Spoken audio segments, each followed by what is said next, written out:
Hi everyone, today we will talk about how to fix WhatsApp white screen. To know how to fix WhatsApp white screen, you should just go to settings like this. You will click.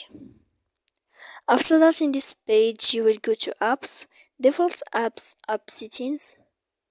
When you see this list, you will go down to find the application of WhatsApp here. And when you will see this page, you will go to click first stop. When you will end this, you will enter to storage. After that, in this page you will click clear cache, and then you will go to click clear data. And after all that, you can turn off your phone so that you can know how to fix WhatsApp white screen.